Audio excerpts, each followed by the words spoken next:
কংগ্ৰেছৰ আগতে আহিছিলোঁ, কিন্তু বিজেপি হৈ মই আগতেও আহিছোঁ। বিজেপি হৈ মই আগতেও আহিছোঁ নিৰ্বাচন খেলিবলৈ, খেলি আছোঁ। আজিও আহিছোঁ বিজেপি হৈ।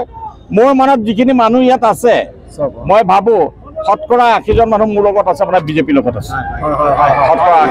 সব মুছলমান মানুহ বিজেপিৰ লগত আছে। এতিয়া আৰু 20% আছে, সেই 20%টো আহিব।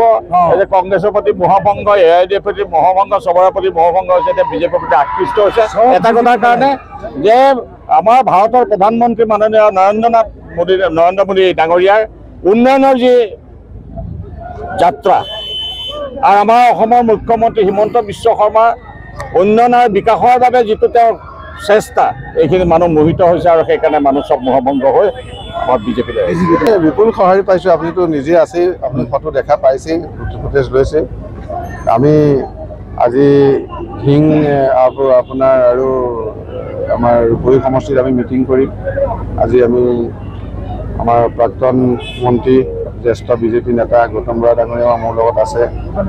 গতিকে আমি বিপুল সঁহাৰি পাইছোঁ আৰু মাইনৰিটি অঞ্চলত ৰাইজে আমাক আঁকোৱালি লৈছে। এইকাৰণেই লৈছে, ভাৰতৰ প্ৰধানমন্ত্ৰী নৰেন্দ্ৰ মোদী ডাঙৰীয়াই সকলো ৰাইজক লৈ যি মানে ভাৰতবৰ্ষখন আগুৱাই নিয়ে চিন্তা কৰিছে, সবকা সাথ সবকা বিকাশ, এই শ্লোগানক ৰাইজে আঁকোৱালি লৈছে।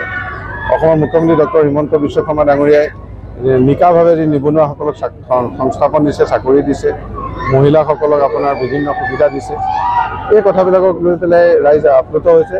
আৰু অন্য দলসমূহে যি ঠগন দিলে, সেই ঠগনবিলাকো ৰাইজে অনুভৱ কৰিছে আৰু এইবাৰ সকলোৱে একমত হৈছে যে নৰেন্দ্ৰ মোদী ডাঙৰীয়াক তৃতীয়বাৰৰ বাবে আকৌ ভাৰতৰ প্ৰধানমন্ত্ৰী বনাব ৰাইজে সংকল্প লৈছে, তাৰে প্ৰতিফলন। কংগ্ৰেছৰ প্ৰতি সংখ্যালঘু মানুহৰ মুখ বন্ধ হৈছে বুলি আপোনাৰ ধাৰণা হয় নেকি? মোক আপুনি সুধিবই নালাগে, মিটিংখন চাওক, আপুনি নিজে গম পাইছে মহ ভংগ হৈছে নে নাই। এতিয়া নাই আৰু, এতিয়া কোনো মানুহ, সকলো ৰাইজ, ভাৰতবৰ্ষৰ ৰাইজ এতিয়া বিজেপিৰ লগত, মোদীৰ লগত, মামাৰ লগত, আৰু বেলেগত মানুহ নাই।